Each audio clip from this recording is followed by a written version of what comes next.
حمد اس میں کجی کمی تلاش کرنے سے نہ ملے، بالکل مکمل پرفیکٹ ہر لحاظ سے، کچھ غلط کریں تو پرفیکٹ اس میں حمد ہوتی۔ تو دیکھیں اس آیت میں بھی جو لفظ فاطر ہے وہ بالکل کھل کر واضح ہو جاتا ہے۔ اب اس کی جو ضد ہم نے کہا تھا اس کی طرف آنے سے پہلے اگر قرآن میں آپ اس طرح اس لفظ کو تلاش کریں، جتنے مقامات پر آتا ہے آپ دیکھیں، آپ کو بالکل واضح ہو جائے گا، بالکل واضح ہو جائے گا کہ فاطر کسے کہتے ہیں۔ تو اب آتے ہیں اس کی ضد کی طرف۔ اب جب قرآن میں اس لفظ کی ضد کو تلاش کیا جائے تو آپ کو کہاں ملتا ہے؟ دیکھیں ویسے تو کافی مقامات پہ یہ لفظ یعنی فرت آیا ہے، لیکن ہم اگر دیکھیں سورہ الانعام کی آیت نمبر 38، اس میں اللہ تعالیٰ کیا کہتے ہیں؟ اس میں اللہ تعالیٰ کہتے ہیں وَمَا مِن دَابَّةٍ فِي الْأَرْضِ وَلَا طَائِرٍ يَطِيرُ بِجَنَاحِهِ إِلَّا أُمَمٌ أَمْثَالُكُمْ مَا فَرَطْنَا فِي الْكِتَابِ مِن شَيْءٍ ثُمَّ إِلَىٰ رَبِّهِمْ يُحْشَرُونَ۔ ابھی دیکھیں اس میں اللہ تعالیٰ کیا کہتے ہیں؟ اس میں اللہ تعالیٰ کہتے ہیں وَمَا مِن دَابَّةٍ، وا اور ما نہیں، من سے داباتن، دابا، دابا لفظ جو ہے پہلے تو یہ سمجھ لیجیے اس کا واحد کیا ہے؟ اس کا واحد ہے داب، اور جمع کا صیغہ ہے دواب، اور جو دابا ہے وہ جنس پوری ایک مان جاتی ہے، پوری ایک جنس، یعنی مثال کے طور پر جیسے آپ کہتے ہیں جی سواری کے ذرائع، تو سواری کے ذرائع جتنے بھی ہیں وہ ہیں تو یعنی کہ اس طرح کی اور بھی مخلوقات ہیں، لیکن جن پر سواری کی جاتی ہے وہ مخلوقات، وہ ایک گروہ بن جائے گا، تو اس کو کیا کہا؟ یعنی کہ اس کے لیے وہ ایک جنس جو ہے وہ سامنے آ جائے گی۔ یعنی اگر آپ بکری کہیں گے تو بکری ایک جنس ہے۔ تو اسی طرح جو لفظ دابا ہے، دابا تو آپ کو پتا کسے کہتے ہیں؟ ہم یعنی کہ پہلے بھی بیان کر چکے ہوئے ہیں، دابا داب سے، اور داب کسے کہتے ہیں؟ داب کہتے ہیں کہ مرحلہ با مرحلہ، سٹیپ بائی سٹیپ حرکت کرنا، آگے بڑھنا، یعنی کہ وہ مخلوقات جو لمحہ بلمحہ سٹیپ بائی سٹیپ آگے بڑھتی بڑھتی وجود میں آئی، نہ صرف وجود میں بلکہ اسی طرح حرکت کرتی ہیں، خواہ وہ تیر کر حرکت کرتی ہیں، رینگ کر حرکت کرتی ہیں، چل کر حرکت کرتی ہیں، یا پھر اڑ کر حرکت کرتی ہیں، ٹھیک ہے؟ تو وہ تمام کی تمام مخلوقات داباتن، تو وہی یعنی کہ مختلف جنسوں کے گروہ ہیں۔ تو وما من دابتن، اور نہیں ہے دابا سے، یعنی کہ جو مختلف جنسیں ایسی حرکت کرنے والی مخلوقات کی ہیں جو تیر کر، رینگ کر، چل کر، اڑ کر حرکت کرتی ہیں، فی الارض، ارض میں، زمین میں، ولا اور نہ ہی طائر، جو تیرنے والی ہیں، جو تیر رہی ہیں، کہاں تیر رہی ہیں؟ فضا میں تیر رہی ہیں، طائر فضا میں تیرنے والی، یتیرو تیر رہی ہیں، اڑ رہی ہیں فضا میں، بھی جناح ہی اپنے پروں کے ساتھ، الا مگر امم امثالکم، وہ امم ہیں تمہاری ہی مثل، امتیں ہیں۔ امت کسے کہتے ہیں؟ امت سے کہتے ہیں جڑ کو، بنیاد کو، اور امت یعنی یا امت کسے کہتے ہیں؟ کہتے ہیں کہ ایک منظم ترین گروہ جس کو کچھ ذمہ داری دی جاتی ہے، جیسے مثال کے طور پر انسانوں میں سے کچھ، یہ جو بشر ہیں ان میں سے کچھ لوگوں کا ایک منظم ترین گروہ جو اس زمین کی دیکھ بھال کرے گا، وہ امت کہلائے گا۔ باقی ساری مخلوقات اس کی رعایا ہے، باقی انسان جو ہے اس کی رعایا ہے، ان کے یعنی نفع نقصان کے ذمہ دار وہ ہیں۔ اگر کوئی خرابی ہوگی، کسی کا نقصان ہوگا تو ان سے پوچھا جائے گا پہلے۔ جیسے آپ اپنا گھر کسی کے ہینڈ اوور کر کے جاتے ہیں، کسی کے ذمہ لگا کر جاتے ہیں، تو اگر آپ کے گھر میں چوری ہوگی، کوئی نقصان ہوگا، تو آپ کس سے پوچھیں گے؟ کیا چور سے جا کے پوچھیں گے یا اس سے پوچھیں گے جس کو آپ نے ذمہ داری دی تھی؟ یعنی ظاہر ہے اسی سے پوچھیں گے جس کو ذمہ داری دی تھی۔ تو اللہ سبحانہ تعالیٰ یہ کہہ رہے ہیں کہ دابا میں سے جتنے بھی ہیں، یعنی جتنی بھی مخلوقات ہیں جو تیر کر، رینگ کر، چل کر اور اڑ کر حرکت کر رہی ہیں، اور پھر ان میں سے اسپیسیفائی کر دیا وہ جو اڑنے والی ہیں، جو اڑ رہی ہیں، ان کو اسپیسیفائی کر دیا وہ کیا ہے؟ سب کے سب نہیں ہیں۔ اگر ہیں، ان کا وجود ہے، تو ان کا وجود کیسے ہے؟ کیا ہے؟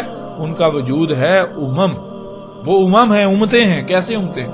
امثالکم، تمہاری ہی مثل، یعنی کہ جیسے تم یعنی کہ غور کرو کہ دنیا میں یعنی کہ اگر تم نہیں ہو تو یعنی بیج کون بوئے گا؟ بیج نہیں کوئی بوئے گا، فصل نہیں ہوگا، یعنی یہ سارا نظام تو یعنی کہ نظام رک جائے گا.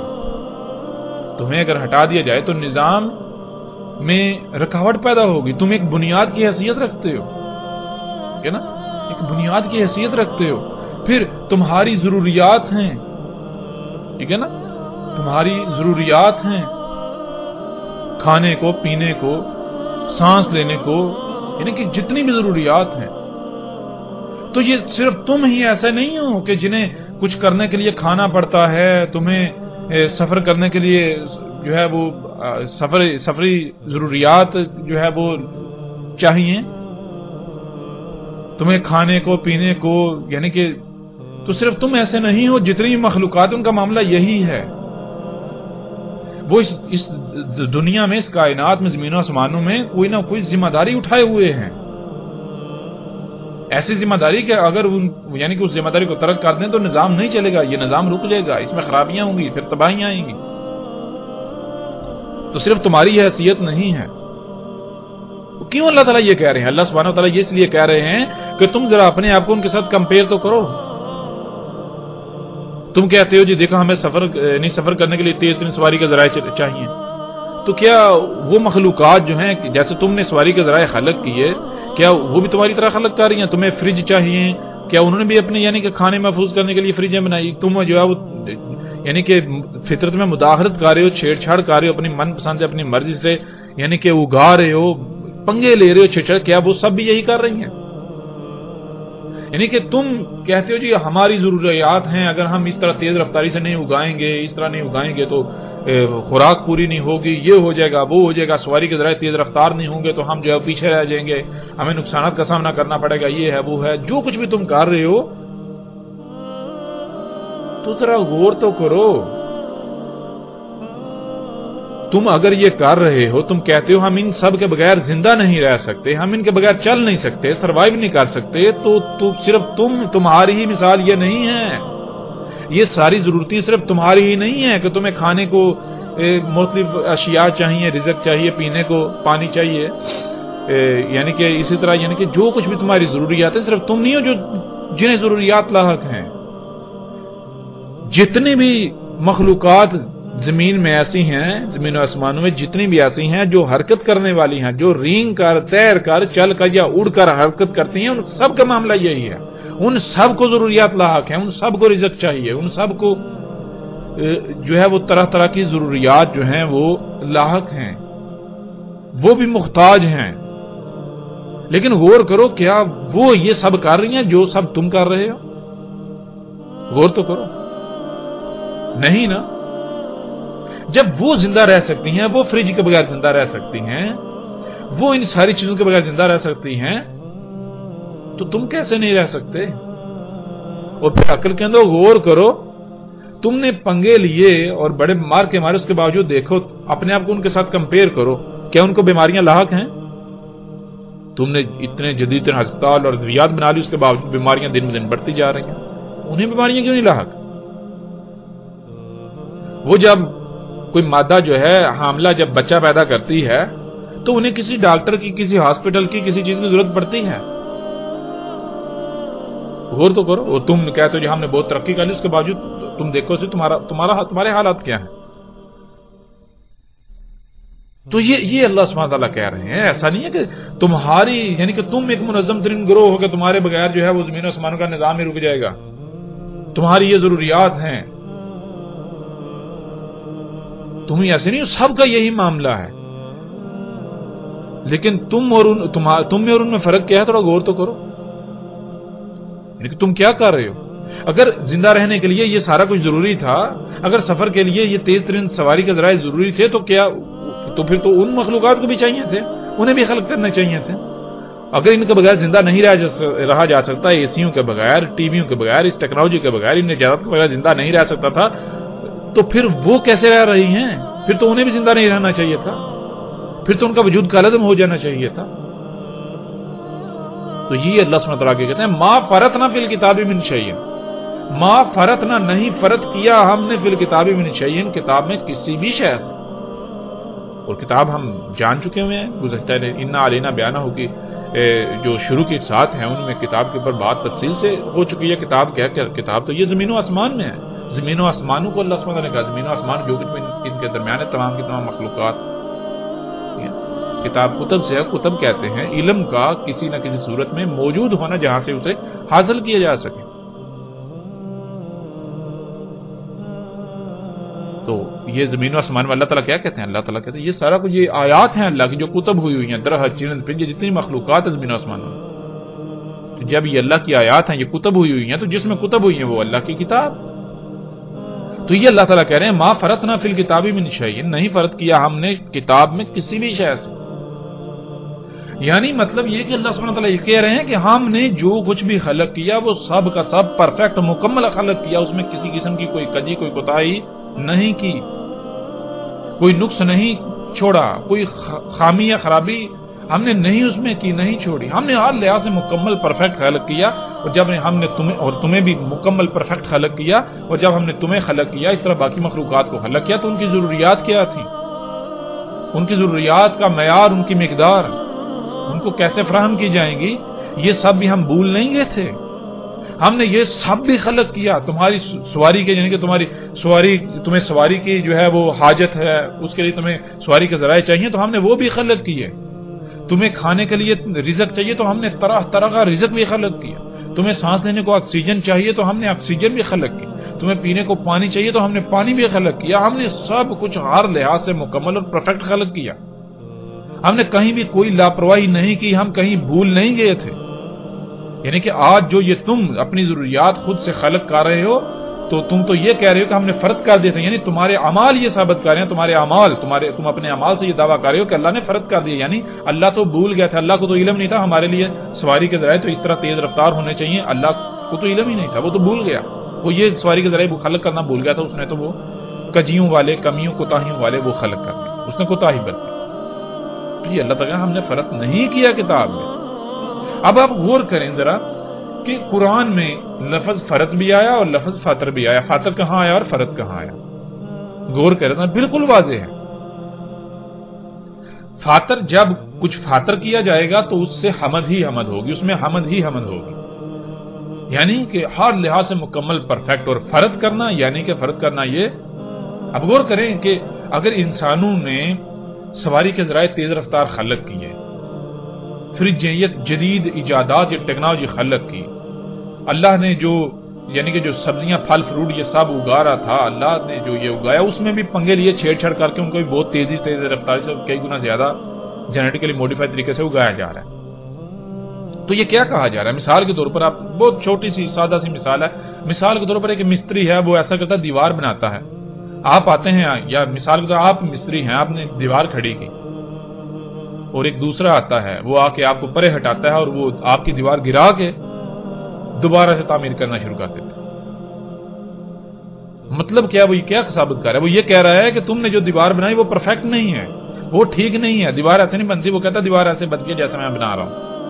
تو بالکل اسی طرح اللہ سبحانہ تعالیٰ نے سواری کے ذرائع خلق کیے. تو آج انسان نے کیا کیا؟ اللہ کی سواری کے ذرائع کو رد کیا اور اپنے سواری کے ذرائع خلق کیا. کیا ثابت کیا؟ ثابت یہ کیا کہ اللہ تجھے تو علم نہیں تھا سواری کے ذرائع کیسے خلق کرتے ہیں, تجھے تو یہ نہیں علم تھا کہ ان کی رفتار کیا ہونی چاہیے تھی. دیکھ ہم تجھے خلق کر کے دکھاتے ہیں اور خلق کر کے دکھائے. اللہ نے جو سواری کے ذرائع خلق کیے ان سے کئی گنا تیز رفتار. غور کریں تو یہ کیا ہے؟ یہ کیا کہہ رہا ہے؟ یہ تو یہی کہنا تو نے فرض کر دیا. اللہ کہہ رہا ہے, اللہ یہ کہہ رہا ہے کہ ہم نے فرض نہیں کیا, لیکن انسان ثابت کر اپنے اعمال سے کہہ رہا ہے کہ نہیں اللہ تو نے فرض کیا.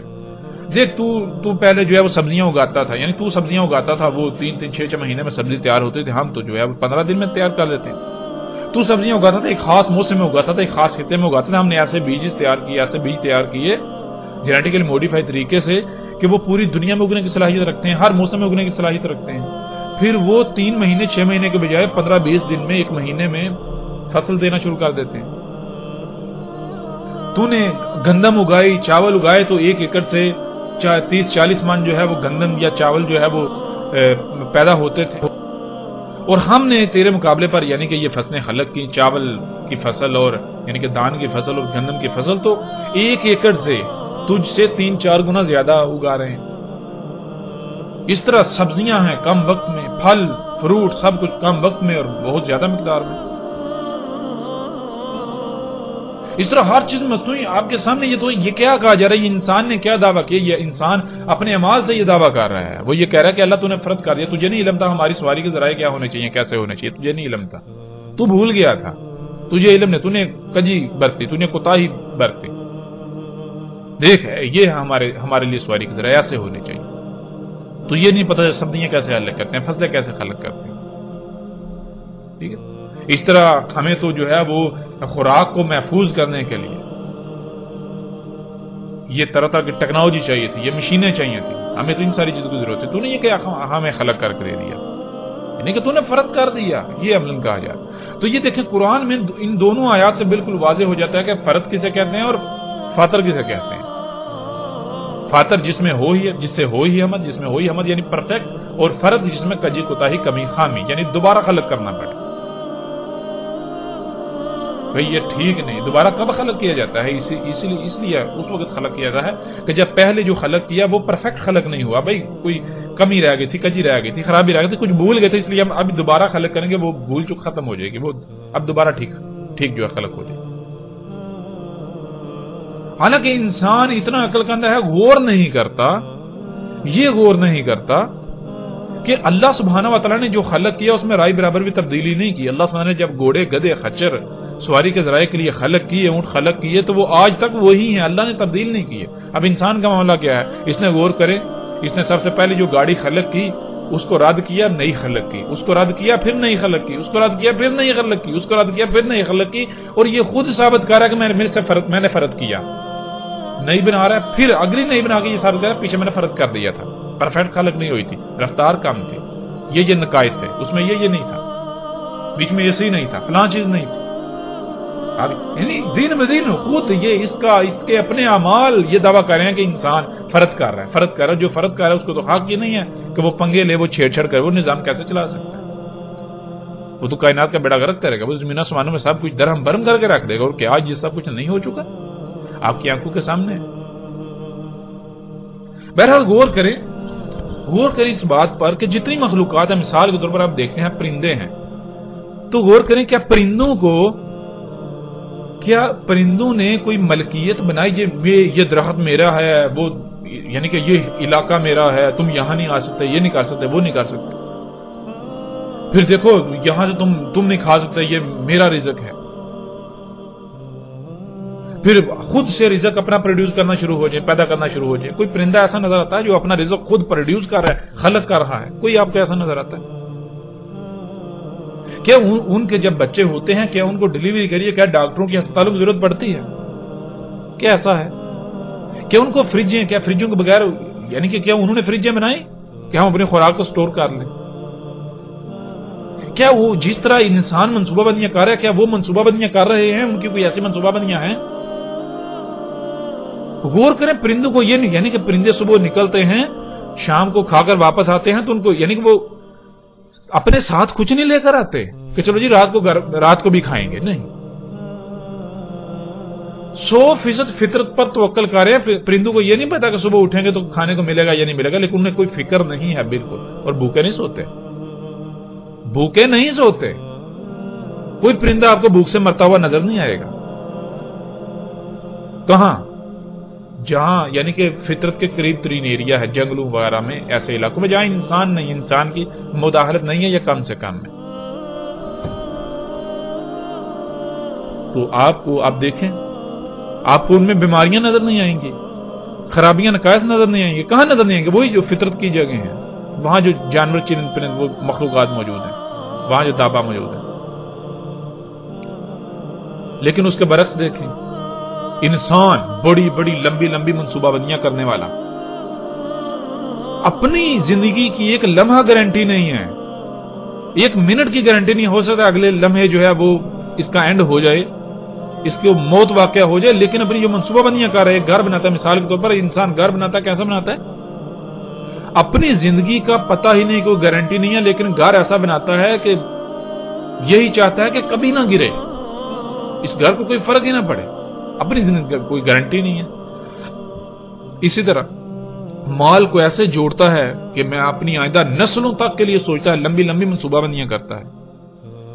لیکن اس کے باوجود دیکھیں، اتنی بڑی بڑی لمبی چوڑی منصوبہ بندیاں کرنے کے باوجود، رزق سٹور کرنے کے باوجود، بینکوں میں اپنے کھاتوں میں مال جمع کرنے کے باوجود بھوکا مارا ذلیل ہو رہا ہے. جدید ترین ہسپتال اور ادویات بنانے کے باوجود دن بدن بیماریاں بڑھتی جا رہی ہیں. جدید ترین سواری کا ذرائع خلق کرنے کے باوجود بھی حالت کیا ہے آپ کے سامنے ہے. اپنی طرف سے اپنے آپ کو محفوظ کرنے کے لیے، آفات سے بچانے کے لیے بڑی بڑی منصوبہ بندیاں کرتا ہے، اس کے باوجود زلزلے، سیلاب، طوفان آ رہے ہیں، بیڑا غرق ہو رہا ہے، اس کا طرح طرح کی تباہیوں کا اس کو سامنا کرنا پڑ رہا ہے. ایک زلزلہ آتا ہے، غور کریں کتنے پرندے اس میں اس کا شکار ہوتے ہیں. ایک طوفان آتا ہے، کتنے پرندے شکار ہوتے ہیں، غور تو کریں. سب سے زیادہ نقصان اسی انسان کا ہوتا ہے. اور اگر جانوروں کا نقصان ہوتا بھی ہے تو کیوں ہوتا ہے؟ وہ اس کی وجہ سے ہوتا ہے، انسان کی وجہ سے ہوتا ہے، وہ ان کی وجہ سے نہیں ہوتا. یہ ذمہ دار ہوتا ہے، انسان ذمہ دار ہے، انسان کے کرتوت، انسان کے مال. مثال کے طور پر آپ اگر اپنے ہی گھر کو آگ لگائیں گے اور کوئی دوسرا آپ کے گھر میں موجود ہے، گھر کے دروازے بند ہیں، تو ظاہر ہے وہ بھی جلے گا، لیکن اس میں اس کا قصور تو نہیں ہے. کیوں؟ اس کو تو آپ نے وہ تو کہا تھا گھر کے اندر موجود ہے، وہ کیا کر سکتا ہے؟ گھر آپ کا، آپ نے گھر بند کیا ہے، اس کو وہ تو آپ کی قید میں ہے. آپ نے گھر کو آگ لگائی تو آپ تو جلیں گے ساتھ وہ بھی جلے گا، لیکن ذمہ دار کون؟ ذمہ دار وہ نہیں، ذمہ دار آپ ہیں. تو یہ ہے، ذرا غور کریں کہ جنگلوں میں جانور ہیں، کہ اگر آپ افریقہ کے جنگلات میں چلے جائیں تو وہاں دیکھیں کہ کتنے جانور ایسے ہیں، کہ کتنی مادائیں ایسی ہیں جانوروں کی جو ڈلیوری کے وقت ان کی ڈیتھ ہوئی. آپ کو کوئی ایک بھی نہیں ملے گا. اور پھر ڈلیوری کے لیے بچہ پیدا کرنے کے لیے کسی دوسرے کی ضرورت نہیں، کوئی دائی کی، کسی ڈاکٹر کی، کسی ہسپتال کی ضرورت نہیں ہے. جنگلوں میں کتنے آپ کو جانور کے ہسپتال نظر آئیں گے؟ جنگلوں میں آپ کو کتنی فریجیں نظر آئیں گی؟ کتنے اے سی نظر آئیں گے؟ سواری کے لیے، ان کو سفر کرنے کے لیے آپ کو کہ ان کے پاس کیسی آپ کو کوئی ایسے سواری کے ذرائع جو آپ نے خلق کیے نظر آئیں گے؟ آپ کو نہیں. اس کے باوجود آپ غور کریں کہ کچھ چڑیاں ایسی ہیں جو پوری دنیا کا ایک سال میں چکر کاٹتی ہیں. کیسے کاٹتی ہیں؟ وہ ایک خاص قسم کا پھل کھاتی ہیں، ایک خاص قسم کا پھل جو پوری دنیا میں اگتا ہے لیکن ایک خاص موسم میں. تو مثال کے طور پر آپ جس خطے میں، اس خطے میں جب وہ موسم آتا ہے، وہ پھل پیدا ہوتا ہے، وہ چڑیاں آتی ہیں، اس دوران کھاتی ہیں، آگے جاتی ہیں. اس طرح کہ جیسے وہ سورج آگے بڑھتا ہے یا زمین چکر کاٹتی ہے، تو پوری دنیا میں کہ جہاں آج گرمی ہے، بعد میں سردی آئے گی، اس طرح یہ موسم چینج ہوتا ہے، سرکل.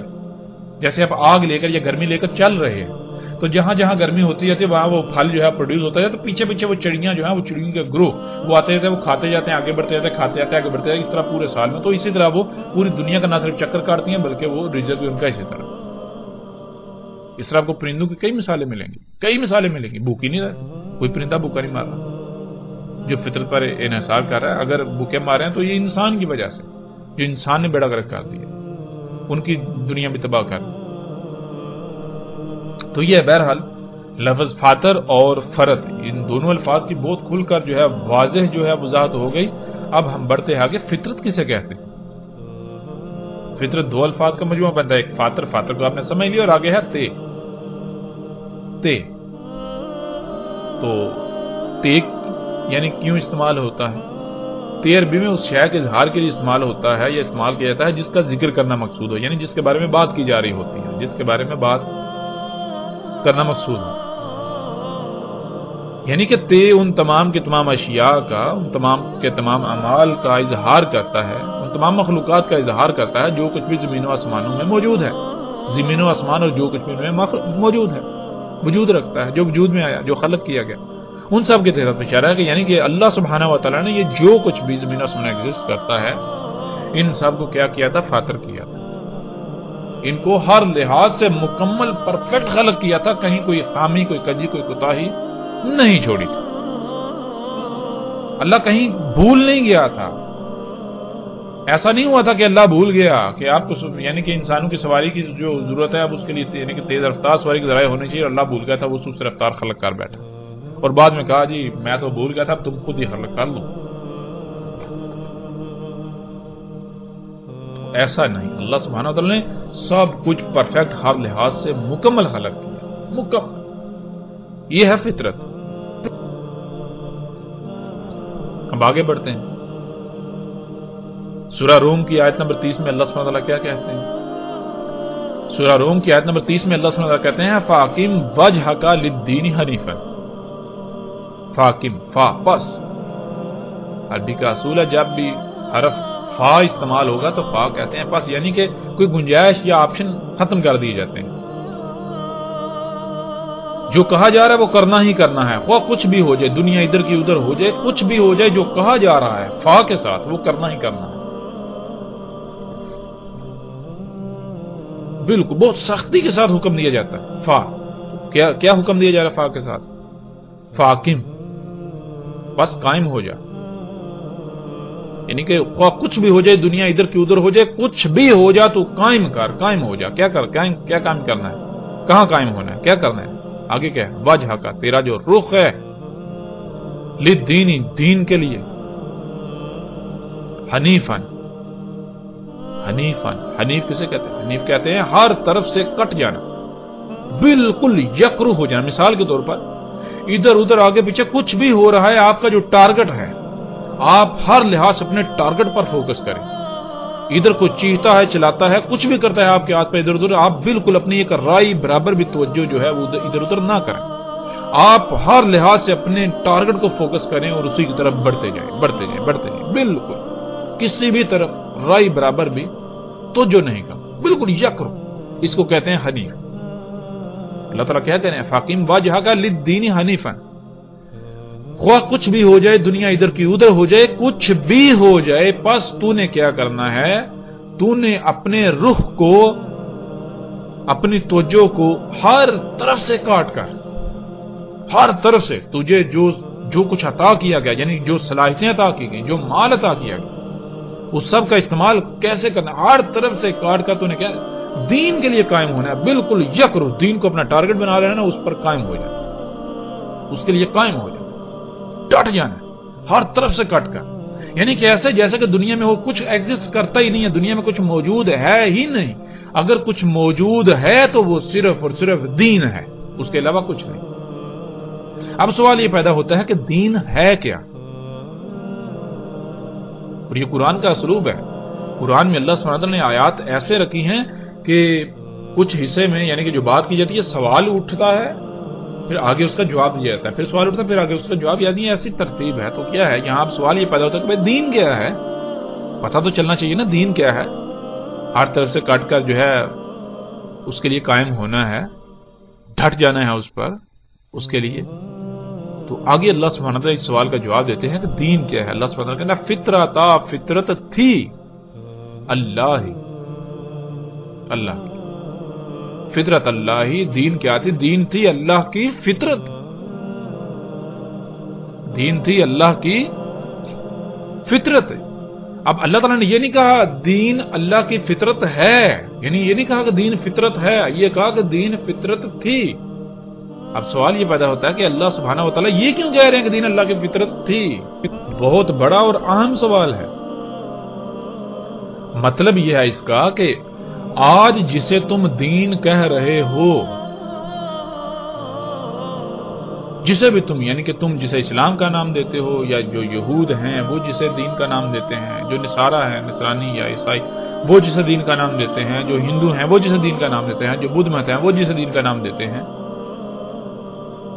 یا دنیا میں جتنے انسان جس نے جس شے کو اپنا ٹارگٹ بنایا ہوا ہے اور اس کے پیچھے بھاگ رہا ہے وہ دین کہلاتا ہے. اور وہ جتنے بھی اس طرح دیان ہیں, یعنی کہ دنیا میں جتنے بھی انسان ہیں, انہوں نے جس شے کو اپنا ٹارگٹ بنا کر اس کے پیچھے بھاگ رہے ہیں, ان سب کا دین کے ساتھ کوئی تعلق نہیں ہے. دین تھا فطرت. کون سی فطرت؟ آگے اللہ سبحانہ تعالیٰ اس کا جواب دیتے ہیں اللاتی فطر الناس علیہا. دین وہ فطرت تھی فاطر کیا تھا انسانوں کو جس پر. اللہ اکبر. اب ذرا غور کریں کہ انسانوں کو جب وجود میں لایا گیا یعنی کہ سب سے پہلے یہ غور کریں کہ جب انسانوں کا وجود نہیں تھا، انسانوں کو دنیا میں لانے سے پہلے تمام مخلوقات کس حالت میں تھی، کیسے خلق ہوئی، کیسے خلق ہو رہی تھی، ذرا غور تو کریں۔ انسانوں کو دنیا میں لانے سے پہلے جب انسانوں کو دنیا میں لایا گیا تو اس وقت دنیا کس سٹیج پر تھی، کن حالات میں تھی، تمام مخلوقات کیسی تھیں، کیا ان میں جیسے آج عیب ہیں، آج خرابیاں ہیں، نقائص ہیں، سب کچھ ہے، کیا اس وقت یہ تھا؟ یہ کیا جو آج جو موجود ہے، جو سواری کا ذرائع، جو انسان کہتا ہے یہ میری ضروریات ہے، یہ ہے، یہ ہے، یہ سارا کچھ اس وقت موجود تھا؟ غور تو کریں۔ یعنی اللہ سبحانہ وتعالیٰ کہہ رہے ہیں دین وہ فطرت تھی جس پر انسانوں کو فاطر کیا گیا، جب انسانوں کو یعنی جس پر انسانوں کو وجود دیا گیا، انسانوں کو جب لایا گیا تو جو کچھ اس وقت موجود تھا، جیسا موجود تھا وہ ہے فطرت، وہ تھی فطرت۔ اس وقت غور کریں، اس وقت سواری کے ذرائع کیا تھے، اس کے لیے کھانے کو کیا تھا، پینے کو اس وقت کیا تھا؟ کیا پینے کو آج کی طرح کے مشروبات تھے؟ جنہیں آپ پیپسی، کوک اور طرح طرح کے جو ہے وہ مشروبات کا نام دیتے ہیں، مصنوعی انسان کے اپنے خلق کرتا۔ سواری کے ذرائع کیا آج جو موجودہ سواری کے ذرائع ہیں یہ ذرائع تھے؟ غور کریں، اگر تھے تو یہ فطرت ہے، انہی پر قائم ہونا ہے، یعنی سواری کی حاجت کو پورا کرنے کے لیے انہی پر انحصار کرنا ہے۔ اگر تھے تو یہ جتنی بھی آپ آج ایجادات آپ کے سامنے ہیں، جو آپ کے یعنی کہ جتنی بھی ضروری، آپ کپڑا پہنتے ہیں تو غور کریں کیا جب انسانوں کو وجود میں لایا گیا تو اس وقت بھی کپڑا ایسے بنتا تھا؟ جب انسانوں کو وجود میں لایا گیا تو کیا اس وقت بھی جوتے ایسے بنتے تھے؟ جب انسانوں کو وجود دیا گیا، وجود میں لایا گیا تو کیا اس وقت بھی اس کی خوراک ایسے ہی پروڈیوس ہوتی تھی، خلق ہوتی تھی، فصلیں ایسے ہی خلق ہوتی تھی، نباتات ایسے ہی اگائی جاتی تھی، بارشیں ایسے ہی برستی تھی؟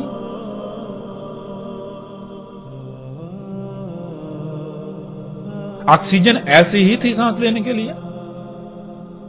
غور تو کریں۔ تو یہ اللہ سبحانہ وتعالیٰ کہہ رہے ہیں انسانوں کو جس پر فاطر کیا گیا، یعنی کہ انسانوں کو جب وجود لایا گیا تو اس وقت کیا موجود تھا؟ جو اس وقت موجود تھا، جیسا موجود تھا وہ فطرت ہے، وہ تھی فطرت۔ تو ناظرین آج غور کریں کیا آج کچھ ویسا ہے؟ غور تو کریں۔ پھر مثال کے طور پر انسان ویسے جب دنیا میں آتا ہے، جب اس کو وجود عطا کیا تو کیسے وجود میں آتا ہے؟ تھوڑا غور تو کریں۔ ایک مرد اور عورت کے ملاپ سے، لیکن اس سے کیا وہیں سے سٹارٹ ہوتا ہے؟ نہیں، عورت کے جسم میں ایک انڈا اور مرد کے جسم سے نطفہ آتا ہے، تو وہ کہاں سے آیا؟ عورت کے جسم میں انڈا جو اس نے خوراک کھائی، مرد کے جسم سے نطفہ جو اس نے کھایا، اس سے خلق ہوا۔ کیا کھایا؟ پھل، فروٹ، سبزیاں، پانی، اس طرح سانس لیا، آکسیجن وغیرہ جیسا۔ تو یہ سب کچھ کہاں سے آیا؟ غور کرتے جائیں، کرتے جائیں، کرتے جائیں۔ تو کیسے وجود دیا گیا آپ کو؟ کیا اس یعنی کہ وہ نطفہ جیسے آج وجود میں آتا ہے پہلے ایسے وجود میں آتا تھا جب انسانوں کو؟ یعنی غور کریں ذرا، یہ چیزیں بہت غور کرنے والی ہیں۔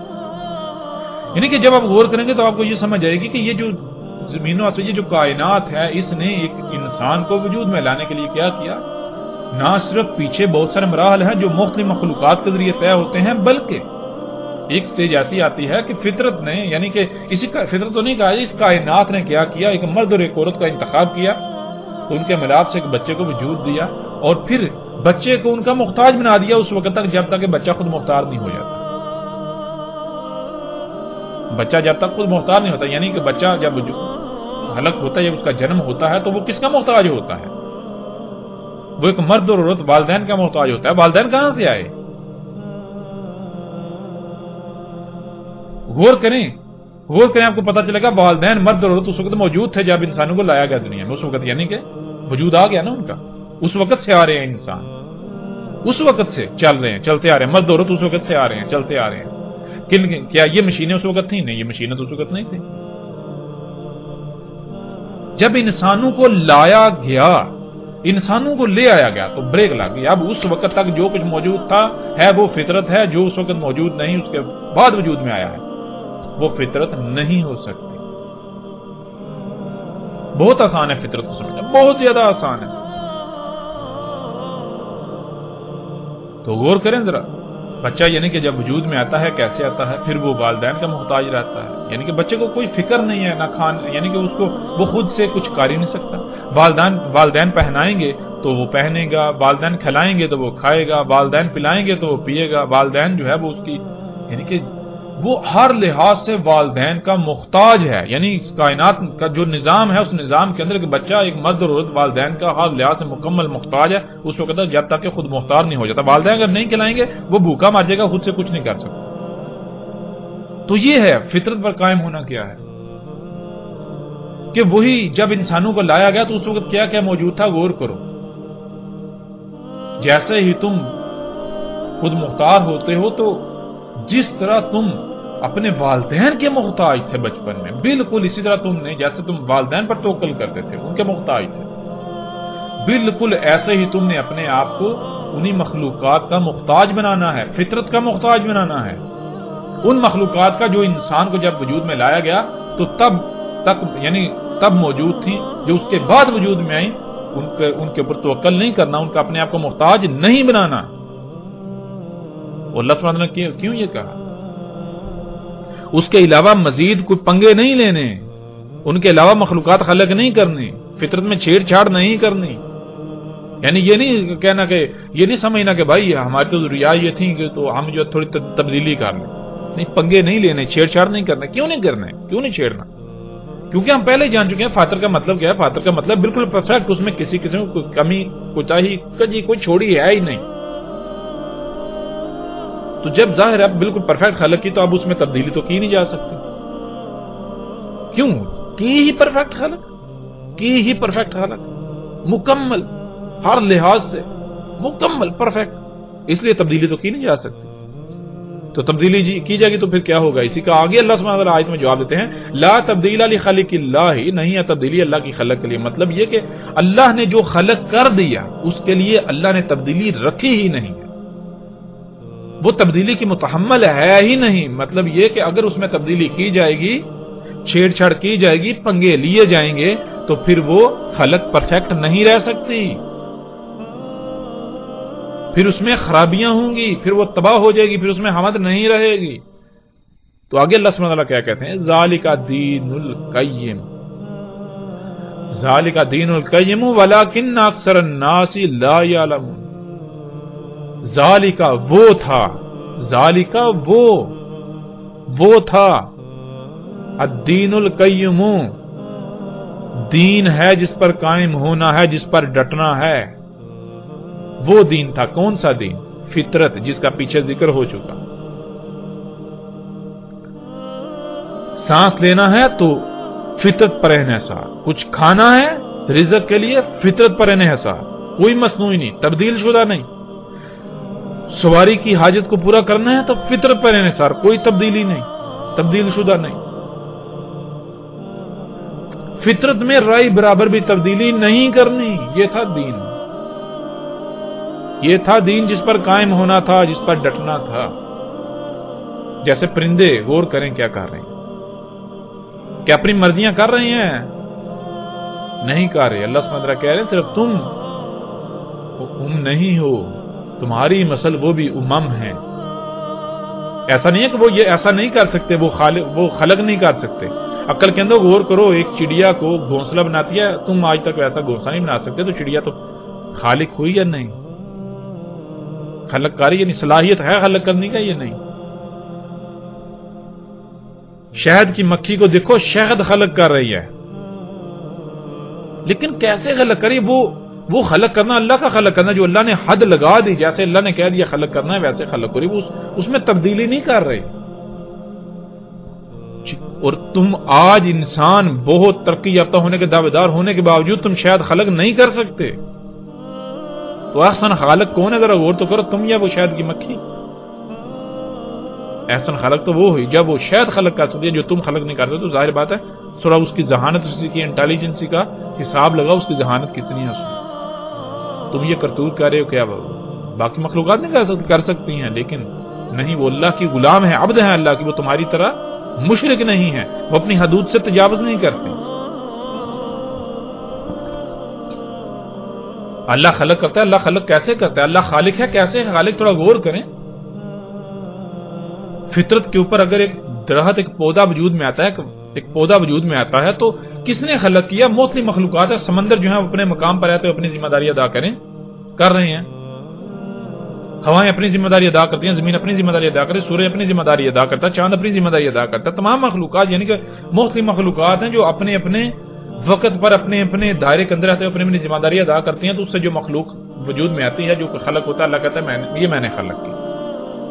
اس کا خالق اللہ ہے. لیکن اگر کوئی مخلوق اس دائرے سے باہر نکلے گی جو دائرہ اللہ نے لگا دیا تو اللہ کہتا ہے اس کا میں خالق نہیں، میرے ساتھ شریک ہو گیا دوسرا. جب تک یہ مخلوقات اپنے دائرے کے اندر رہیں گی تو وہ کام اللہ کا کام. اگر کوئی مخلوق اپنے دائرے سے حد سے تجاوز کرے گی تو وہ کام اللہ کا نہیں، اس کے ساتھ شرک دوسرے نے یعنی کہ دوسرے نے اپنا الگ سے وجود ہونے کا دعویٰ کر دیا. میری بھی کوئی مرضی ہے، میری بھی مانی جائے. سبحان اللہ. بالکل ایسے جیسے مثال کے طور پر آپ کا دل جسم آپ کے جسم کے اندر اگر جس مقصد کے لیے اسے خلق کیا گیا اس مقصد کو پورا نہ کرے، وہ کچھ اور کرنا شروع کرے تو کیا ہوگا؟ تھوڑا غور تو کریں. اگر وہ کام کرنا چھوڑ دے تو کیا آپ اس کو جسم میں رہنے دیں گے؟ ظاہری بات ہے آپ کو موت ہو جائے گی آپ کی. اگر بچنا ہے موت سے تو پھر اس کو نکال پھینکیں گے. کیوں؟ اب وہ آپ کے جسم کا حصہ نہیں رہا، الگ کرنا پڑے گا اسے. بالکل اسی طرح. تو غور تو کریں ذرا. لا تبدیل لخلق اللہ، اللہ کی خلق کے لیے تبدیلی ہے ہی نہیں. یہ تھا دین. اللہ سبحانہ وتعالی دین کیا تھا؟ فطرت پر قائم ہونا. فطرت میں چھیڑ چھاڑ نہیں کرنی، پنگے نہیں لینے تھے. دنیا میں بھیجے گا تھا، کرنا کیا تھا؟ موجیں کرنی تھی، کھانا پینا عیاشی کرنی. تو کرنا کیا تھا؟ لیکن یہاں آپ غور کریں دین کیا ہے. آگے اللہ سبحانہ وتعالی کیا کہتے ہیں؟ وَلَٰكِنَّ أَكْثَرَ النَّاسِ لَا يَعْلَمُونَ. اور لیکن انسانوں کی اکثریت ہے کہ انہیں اس کا علم ہی نہیں ہے. کیوں نہیں علم؟ اللہ تعالیٰ لا يعلمون. یعلم ایک ہوتا ہے عالم، ایک ہوتا ہے تعلم، ایک ہوتا ہے یعلم. عالم کہتے ہیں ایسے علم کو جو ذات میں ہو، ذاتی علم. اور یعلم کہتے ہیں ایسا علم جو خود سے غور و فکر کر کے تغذو کر کے حاصل کیا گیا ہو اپنی کوشش سے. اور تعلم جو کسی دوسرے تیسرے سے حاصل کیا گیا جس کے پیچھے کوئی اور عوامل موجود. اور یہ کہ اللہ سبحانہ وتعالی کہتے ہیں وَلَٰكِنَّ أَكْثَرَ النَّاسِ لَا يَعْلَمُونَ. اور لیکن انسانوں کی اکثریت ایسی ہے کہ انہیں علم ہی نہیں. کیوں؟ اس لیے کہ وہ غور و فکر ہی نہیں کرتے. اللہ. تو بہرحال یہ تھی فطرت، اور فطرت پر قائم ہونا ہی دین. اور اب آپ غور و فکر کریں کہ اور اپنے گریبان میں جھانکیں کہ آپ کیا کر رہے ہیں، کیا فطرت پر قائم ہیں. پھر یہ دین، اس کو اسلام کیوں کہا گیا؟ اس دین کو اسلام کیوں کہا گیا؟ اسلام کہتے ہیں اسلام سلم سے، اسلم تو کہتے ہیں سلامت ہونا، یعنی کسی قسم کا کوئی نقصان نہ ہونا، خرابی کا سامنا نہ کرنا پڑا. دین اسلام مطلب یہ کہ جس سے تمام کی تمام، جس پر قائم ہونے سے تمام کی تمام مخلوقات پرفیکٹ رہیں گی، ان کو کسی قسم کی کسی خرابی، کمی، کجی، کوتاہی کا، نقص کا سامنا نہیں کرنا پڑے گا. یہ ہے اسلام. اب غور کریں، اگر آپ فطرت پر قائم ہوتے ہیں، فطرت میں کوئی تبدیلی نہیں کی جاتی، رد و بدل نہیں کیا جاتا، تو آٹومیٹکلی تمام کی تمام مخلوقات سلامت رہیں گی. لیکن اگر فطرت پر قائم ہونے کے بجائے کسی اور شے کو دین بنا لیا جاتا ہے، کسی اور شے کو اپنا ٹارگٹ بنا لیا جاتا ہے، تو پھر کیا ہوگا؟ نتیجہ آپ کے سامنے. آج پوری دنیا کے حالات آپ دیکھ سکتے ہیں. سمندری مخلوقات کے ساتھ کیا ہو رہا ہے، فضاؤں کے ساتھ کیا ہو رہا ہے، پرندوں کے ساتھ کیا ہو رہا ہے، چرند پرند، یہ تمام مخلوقات کے ساتھ کیا ہو رہا ہے، زلزلے، طوفان، تباہیاں، کیا کچھ ہو رہا ہے آپ کی آنکھوں کے سامنے ہے. تو جسے آج آپ اسلام کا نام دے رہے ہیں، اگر وہ واقعی اسلام ہوتا تو تمام مخلوقات سلامت ہوتے ہیں، انسان بھی سلامت رہتے. لیکن نہ تو انسان سلامت ہے، طرح طرح کی بیماریوں میں، شدید تباہیوں میں دھنسے ہوئے ہیں. بھائی اسلام کے لیے شرط یہ ہے کہ پہلی بات کیا ہے؟ دین القیم ہے وہ، دین القیم. دوسری بات کہ جس پر قائم ہونے سے سب سلامت رہے، کچھ بھی نقصان نہ ہو، کوئی کسی قسم کا کہیں کسی کو نقصانی کا، پریشانی کا، تکلیف کا سامنا نہ کرنا پڑے. بالکل ہر چیز پرفیکٹ، بے فکر، سلامت. تو آج غور کریں اپنے گریبان میں جا کے، جسے آپ اسلام کا نام دے رہے ہیں، یا جو لوگ آپ کو اسلام کے نام پر گمراہ کر رہے ہیں، دیکھیں اگر تو اس پر قائم ہونے سے، اس پر ڈٹنے سے، اور اس پر قائم اس پر کیا ہو، پھر بھی بہرحال اس پر قائم ہونے سے، اس پر ڈٹنے سے، اس کو اپنانے سے کیا تمام مخلوقات یا آپ خود سلامت ہوتے ہیں؟ بیماریوں سے، مصیبتوں سے، تکلیفوں سے، تباہیوں سے، زلزلوں سے، طوفانوں سے، ان ساری جن یعنی کہ رزق کی قلت سے، لڑائی جھگڑوں سے، قتل و غارت سے، ان تمام مصیبتوں تکلیفوں سے کیا محفوظ ہوتے ہیں؟ اگر تو محفوظ ہوتے ہیں، محفوظ ہیں تو الحمدللہ، اور اگر آپ محفوظ نہیں ہیں تو پھر وہ اسلام کیسے ہو سکتا ہے؟ وہ اسلام نہیں ہو سکتا، کبھی بھی نہیں ہو سکتا۔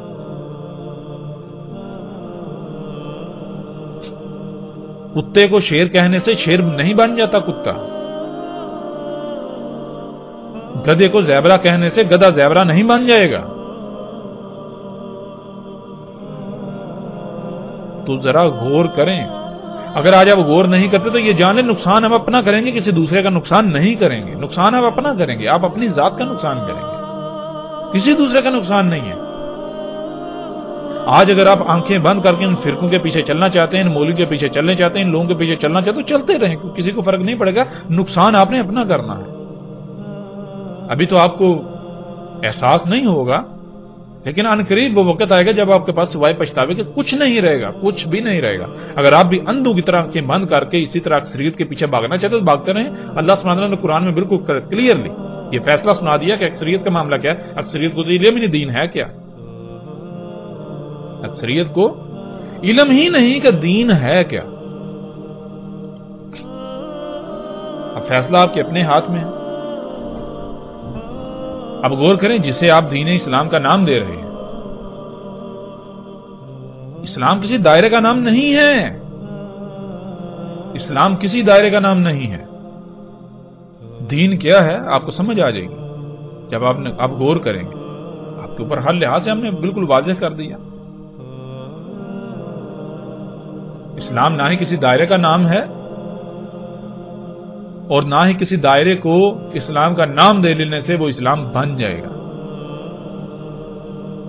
فطرت پر قائم ہونے کو اسلام کہا گیا تو اسلام کا مطلب یعنی کہ وہ اسلام کسی کا جیسے وہ نام ہوتا ہے وہ نہیں ہے۔ اسلام کا مطلب ہے سلامت رہنا، جس سے سب کچھ سلامت رہے۔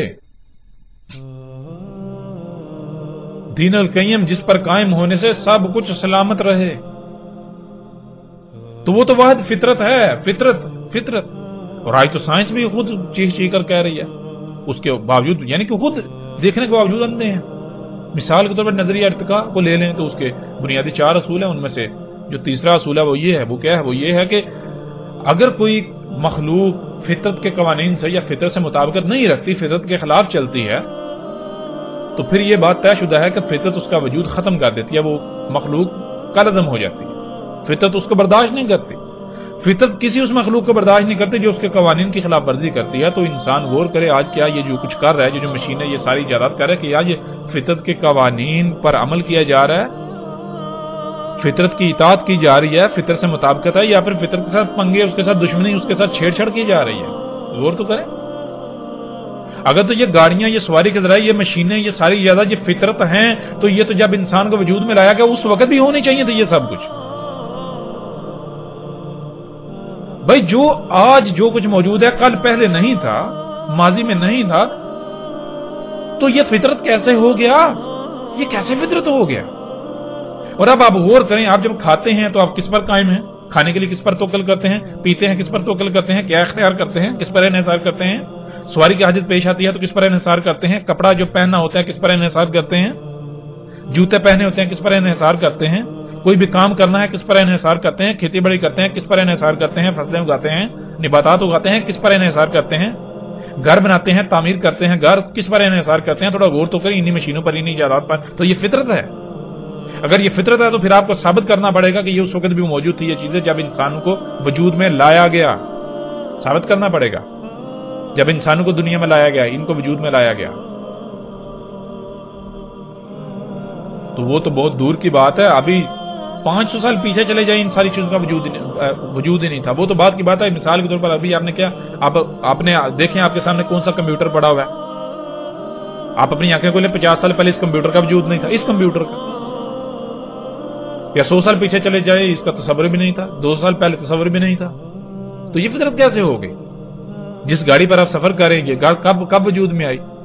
کیا آج سے 200-400 سال 500 سال پہلے اس کا تصور تھا؟ تصور ہی نہیں تھا۔ یہ فطرت کیسے ہو گئی؟ آپ کے ہاتھ میں موبائل فون ہے، یہ ماڈل کب آیا؟ ابھی 2-4-6 مہینے پہلے آیا، تو 2-4-6 مہینے پہلے تو اس کا وجود ہی نہیں تھا، وہ تو دوسرے ماڈل کا وجود تھا۔ اگر فطرت تھی تو فطرت بدل کیسے گئی؟ کیوں اللہ تعالیٰ کیا کہتا ہے لا تبدیل لخلق اللہ، اللہ کی خلق کے لیے تبدیلی تو ہے ہی نہیں، اللہ کی خلق تو تبدیل ہو ہی نہیں سکتی، تبدیل کی نہیں جا سکتی، اور اگر یہ اللہ کی خلق ہے، فطرت ہے، تو یہ بدل کیسے گئی؟ پہلے اور ماڈل تھا، اب دوبارہ نیا ماڈل آ گیا. کیا آپ اونٹوں کا ماڈل دکھا سکتے ہیں؟ بھائی پہلے اونٹ کا ماڈل اور تھا، اب اس میں یعنی کہ وہ بعد میں جو اونٹ آیا اس میں مزید جو ہے وہ اللہ نے تبدیلیاں کی، پھر بعد میں جو اونٹ آیا مزید تبدیلیاں کی. گھوڑے دیکھ لیں، گدھے دیکھ لیں، کتنے ماڈلز آپ کو تبدیل ہوتے ملتا ہے، یعنی ہر سال ماڈل تبدیل ہو رہا ہے، ہر سال ہر 6 مہینے بعد ماڈل تبدیل ہو رہا ہے. فطرت میں تبدیلی ہے ہی نہیں، وہی گدھے جو 1000 سال پہلے تھے آج بھی وہی ہیں، کوئی تبدیلی نہیں ہے. لیکن آپ غور کریں، آپ کا جو گاڑی بھی چند سال پہلے تھی آج گاڑی نہیں ہے، آج بالکل اس کے برعکس ہے تبدیلی. عجیب فطرت ہے، ثابت تو کریں یہ فطرت. اب آپ غور کریں، آپ فطرت پر قائم ہیں یا آپ اس دجل پر قائم ہیں؟ آپ فطرت کی ضد پر قائم ہیں؟ غور تو کریں. کھاتے ہیں تو کس پر انحصار، پیتے ہیں تو کس پر انحصار، آپ کا رزق کیا ہے؟ غور تو کریں. تو کس پر قائم ہے؟ فطرت پر قائم ہے. کیا جو فطرت آپ کو کھانے پینے کے لیے فراہم کر رہی ہے آپ اس پر انحصار کر رہے ہیں؟ کیا پھل سبزیاں ایسی کھا رہے ہیں جو بالکل فطرت کے اوپر یعنی بالکل ایسی اگتی ہیں، اگ رہی ہیں، اگائی جا رہی ہیں جیسے آج سے یعنی کہ وہ جب انسانوں کو وجود دیا گیا تب اگتی تھی، تب وجود میں آتی تھی، ویسے ہی اگ رہی ہیں؟ یا پھر آپ کھادے ڈال رہے ہیں تو فطرت میں تبدیلی کر دی آپ نے. جب فطرت میں تبدیلی کریں گے تو پھر تباہیاں نہیں آئیں، خرابیاں نہ آئیں، بیماریاں لاحق نہ ہوں. یہ کیسے ہو سکتا ہے؟ آج جو آپ نے گھر بنائے آپ غور تو کریں، یہ کیسے گھر ہیں؟ یہ فطرت ہے. اللہ سبحانہ وتعالیٰ قرآن میں کیا کہتے ہیں؟ اللہ سبحانہ وتعالیٰ قرآن میں بالکل واضح کیٹیگوری کی 2 ٹوک یہ کہتے ہیں کہ اللہ سبحانہ وتعالیٰ نے یہ جو رواسیاں بنائی زمین میں، رواسی چوٹیاں، یہاں جہاں سے تم دیکھتے ہو زمین اوپر کو اٹھی ہوئی ہے، چوٹیاں تمہیں نظر آتی ہیں، اونچی جگہیں، یہ اللہ تعالیٰ نے کیوں خلق کی، کیوں رکھی؟ اس لیے زمین کا توازن قائم کرنے کے لیے، تاکہ تمہیں لے کے ہل نہ جائے. کیوں؟ اللہ سبحانہ وتعالیٰ نے یہ زمین پر یہ جو سمندر ہے، پانی ہے، یہ زمین پر گڑھے بنائے تھے، گڑھوں میں پانی سٹور کیا تھا، جیسے خام مال سٹور کیا جاتا، رکھا جاتا ہے.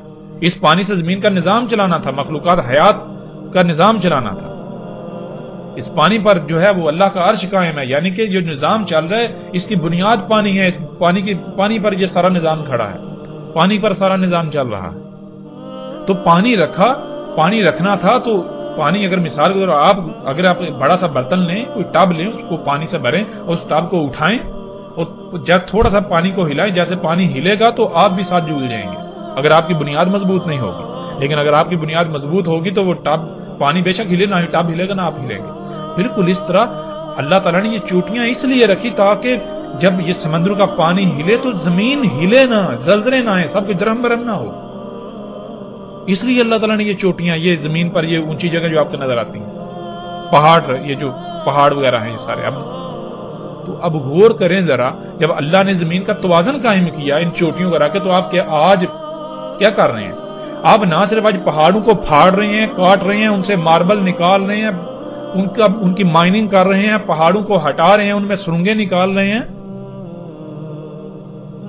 بلکہ ان پہاڑوں سے جو آپ سیمنٹ تیار کرتے ہیں، پہاڑوں سے پتھر تراش کر سیمنٹ، ان سے بجری، ان سے لوہا، پھر سریا اس لوہے سے، پھر ان سے یعنی کہ وہ جپسم وغیرہ ہو، اور اسی طرح آپ پھر کیا کرتے ہیں؟ ان سے ماربل.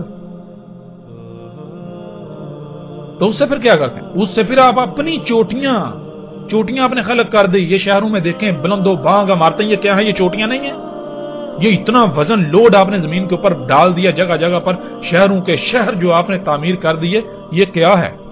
اللہ نے جو زمین پر چوٹیاں رکھی تھی، کیوں رکھی تھی؟ زمین کا توازن قائم کرنے کے لیے. نہ صرف آپ نے اللہ کی چوٹیوں کو کاٹ دیا، ان کو ان کے مقامات سے ہٹا دیا، بلکہ اور مقامات کے اوپر جہاں اللہ نے چوٹیاں نہیں رکھی تھی وہاں آپ نے زمین پر جگہ جگہ وزن ڈال دیے، وزن رکھ دیے. تو کیا ہوگا نتیجہ؟ کہنے زلزلے نہیں آئیں گے. پھر کیا زمین کا توازن برقرار رہے گا؟ کیسے برقرار رہے گا؟ آپ نے تو توازن بگاڑ دیا. آپ ان چوٹیوں کو، ان عمارتوں کو، یہ جو آپ نے بلڈنگیں، عمارتیں خلق کی، آپ ان کو ترقی کہتے ہیں. قرآن میں تو اللہ تعالیٰ کہہ رہے ہیں فساد ہے. شعیب علیہ السلام کی دعوت کو دیکھیں، شعیب علیہ السلام کیا کہہ رہے ہیں. نوح علیہ السلام نے جو دعوت دی، ان کی دعوت کو دیکھیں، نوح علیہ السلام کیا کہہ رہے ہیں، صالح علیہ السلام کیا کہہ رہے ہیں، ہود علیہ السلام کیا کہہ رہے ہیں. قوم عاد کو غور تو کریں کہ یہ جو تم پہاڑوں کی مائننگ کر رہے ہو، ان پہاڑوں سے پھر تم یہ جو عمارتیں بلند و بانگ چوٹیوں کی مانند عمارتیں خلق کر رہے ہو، یہ فساد ہے. اور وہ قومیں کیا کریں؟ وہ کہہ رہے ہیں نہیں نہیں یہ فساد نہیں ہے، ہم تو اصلاح کر رہے ہیں. اور کیا بالکل آج ایسے نہیں ہو رہا؟ آج یہ جو فساد کر رہے ہیں ان کو جب یہ دعوت دی جا رہی ہے فساد ہے فساد ہے فساد، آگے سے کیا یہ کہتے ہیں فساد ہے؟ نہیں، آگے کہتے ہیں اسلام تو بھی ترقی کی دعوت دیتا ہے. یہ ترقی ہے؟ یہ ترقی ہے؟ کون کہتا ہے یہ ترقی ہے؟ یہ تو فساد ہے. اور جن کو علم ہے وہ میدان میں آئیں، وہ ثابت کریں یہ فساد نہیں ہے، ثابت کریں. تو جب آپ پہاڑوں کو کاٹیں گے، ان کا بیڑا غرق کریں گے، پھر اپنی چوٹیاں خلق کریں گے جگہ جگہ پر، یہ شہروں کی شہر جو آپ نے تعمیر کر دیے، تو کیا اس سے پھر زمین کا توازن برقرار رہے گا؟ ظاہرت زمین کا توازن کہاں برقرار رہے گا؟ پھر زلزلے نہیں آئیں گے تو کیا ہوگا؟ سونامی نہیں آئیں گے تو کیا ہوگا؟ تباہیاں نہیں آئیں گی تو اور کیا ہوگا؟ پھر پہاڑوں کے اندر اللہ سبحانہ نے جو چیزیں رکھی، جو میٹیریل، جو مواد رکھا تھا، اس کا تعلق زمین کی پیداوار سے ہے. وہ سب نظام بھی درہم برہم بگڑ چکا، بیڑا غرق کر دیا. یہ اصلاح ہے یا فساد ہے؟ ذرا غور تو کریں. کیا مردہ ہیں آپ؟ اندھے ہیں؟ آپ کو نظر نہیں آ رہا کچھ؟ مثال کے طور پر ایک کلہاڑا ہاتھ میں ہو اور آپ کو کہا جائے کہ آپ کے ہاتھ پر کلہاڑا زور سے ماریں گے، کیا ہوگا؟ آپ فوری کہیں جی ہاتھ کاٹ جائے گا. ابھی کلہاڑا مارا تو نہیں، آپ کا ہاتھ کٹا تو نہیں، لیکن اس کے باوجود آپ کہہ رہے ہیں ہاتھ کٹ جائے گا. کیسے آپ نے کہہ دیا؟ بالکل اس طرح آپ اندھے ہیں، یہ سب کچھ آپ کو نظر نہیں آ رہا. آپ ایک گاڑی پر سوار ہوتے ہیں، اس گاڑی سے جو طرح طرح کی زہریلی گیسیں خارج ہو رہی ہیں، کبھی آپ نے سوچا ان گیسوں سے کتنے لوگوں کی موت ہو رہی ہیں، کتنے بیمار ہو رہے ہیں؟ کیا یہ دہشت گردی نہیں ہے؟ کتنی مخلوقات کو نقصانات کا سامنا کرنا پڑا، کیا یہ دہشت گردی نہیں ہے؟ کسی ایک بندے کو قتل کر دیا جائے، کسی کو نقصان پہنچائے وہ دہشت گردی. لیکن یہ جو مجموعی طور پر تمام کی تمام مخلوقات کا قتل کیا جا رہا ہے، تمام کی تمام مخلوقات کا قتل کیا جا رہا ہے، زمینوں آسمانوں میں فساد کیا جا رہا ہے، کوئی ایک بھی مخلوق جو ہے وہ محفوظ نہیں ہے انسانوں کے شر سے، یہ دہشت گردی نہیں ہے؟ یہ جو انڈسٹریوں کے بڑی بڑی کمپنیوں کا مالکان ہے، یہ جو حکومتیں ہیں، یہ مسیحا بن گئی. عجیب لاجک ہے. جو بڑا جرم کرے گا، جو جتنے بڑے کرائم کرے گا وہ اتنا بڑا مسیحا، جو چھوٹے جرائم کرے گا وہ شیطان کہلائے گا. عجیب انصاف ہے.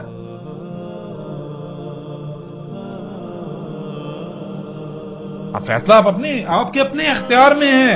اور یہ جان لیں، یہ آج اگر سب کچھ واضح کیا جا رہا ہے تو ایسے واضح نہیں کیا جا رہا. اللہ سبحانہ و تعالیٰ کے قانون میں کچھ بھی فضول میں نہیں، بے مقصد نہیں ہوتا، بغیر وقت کے نہیں ہوتا. یہ اللہ کا قانون ہے، اللہ نے سب کچھ قدر کے ساتھ خلق کیا. اللہ کے قانون میں سب کچھ اپنے وقت پر ہوتا ہے. اور اگر پہلے یہ ساری چیزیں اس طرح کھل کر سامنے نہیں اور آج آ رہی ہیں تو یہ جان لیجئے یہ فضول میں سامنے نہیں آ رہی. یہ فضول میں سامنے نہیں آ رہی. یہ آپ کو آخری انتباہ ہے. اگر آج آپ اپنی آنکھیں نہیں کھولتے تو یہ جان لیجئے عن قریب آپ اپنی آنکھوں سے دیکھیں گے، وہ دیکھیں گے کہ آپ کی آنکھیں پھٹی کی پھٹی رہ جائیں گی. پھر آپ کو سمجھ آئے گی. اس وقت آپ چیخیں گے، چلائیں گے، لیکن اس وقت کچھ فائدہ نہیں دے گا. آپ کو ماننا پڑے گا. کوئی ایک بھی انسان ایسا نہیں ہے کہ جو ان باتوں کو ماننے بغیر اس کی موت ہو جائے. لیکن فرق صرف یہ ہے کہ اس وقت اکثریت اس وقت ماننے گی جب ماننا کوئی فائدہ نہ دے گا، بالکل سر جیسے فرعون ماننا تھا. اور یہ وقت دور نہیں ہے، وقت دور نہیں ہے، بالکل آپ کے سر کے اوپر آ چکا ہے. 1.5 سے 2 سال کا عرصہ رہ چکا ہے. آپ اپنی آنکھوں سے دیکھیں گے، وہ دیکھیں گے کہ آپ کی آنکھیں پھٹی کی پھٹی رہ جائیں گی. جیسے جیسے ہم آگے بڑھیں گے آئندہ نشستوں میں الحمدللہ بہت کچھ سامنے آئے گا. مثال کے طور پر یہ جو کچھ بھی انسانوں نے خلق کیا ہے، یہ جو عمارتیں ہیں، یہ جو مشینیں ہیں، گاڑیاں، ٹیکنالوجی، یہ سارے کا سارا 7 راتوں اور 8 دنوں میں یہ صفحہ ہستی سے مٹ جانا ہے. بہت جلد 1.5 سے 2 سال کا عرصہ رہے گا، زیادہ عرصہ نہیں ہے. سر کے اوپر آ چکا ہے، یہ تباہی سر کے اوپر آ چکا ہے. یہ دنیا کے سارے جدید ترین شہر صفحہ ہستی سے مٹ جانے ہیں، مٹ جانے. بالکل اس طرح جیسے قوم عاد اور قوم سمود کا نام و نشان مٹایا گیا. اور پھر یہ بات دنیا میں تو ختم نہیں ہونے والی. ایسا نہیں کہ مٹ گئے تو ختم ہوگی، بات نہیں. یہ فطرت دوبارہ وجود آپ کو دے گی. بہرحال جیسے سے آگے بڑھیں گے تو ہر لحاظ سے کھل کر بات ہوگی. سارا حساب تب لیا جائے گا، پوچھا جائے گا. اور ہم الحمدللہ سائنٹیفکلی اس کو پروو کریں گے. دنیا کا کوئی بڑے سے بڑا سائنسدان اس چیز کا انکار نہیں کر سکتا کہ انسان کو دوبارہ کھڑا نہیں کیا جائے گا. یہ الحمدللہ کے وجہ سے ہم اس کو پروو کریں گے. دنیا کا کوئی سائنسدان، ہم چیلنج کرتے ہیں، دنیا کا کوئی سائنسدان اس بات کو غلط ثابت نہیں کرے، مجبور ہو جائے گا اسے ماننے پر. ہاں واقعی انسانوں کو دنیا میں لایا گیا، اگر یہ فطرت سے مطابقت نہیں رکھتے، جو کہ نہیں رکھتے، ان کو ان قریب کالعدم کیا جائے گا، ان کا وجود ختم کیا جائے گا، نام و نشان مٹایا جائے گا. تو نام و نشان پرماننٹلی نہیں مٹایا جائے گا، دوبارہ واپس لایا جائے گا. دوبارہ جب واپس لایا جائے گا تو بالکل بے اختیار لایا جائے گا. تب ان سے سارا ایک ایک رائی کا حساب لیا جائے گا. جو آج انہوں نے کرتوت کیے ان کو سامنا کرنا پڑے گا، ان کا چکھنا پڑے گا مزہ. جو جتنا جس نے کیا اس کی وجہ سے جتنا فساد ہوا زمین میں، زمین کی جو حالت ہوگی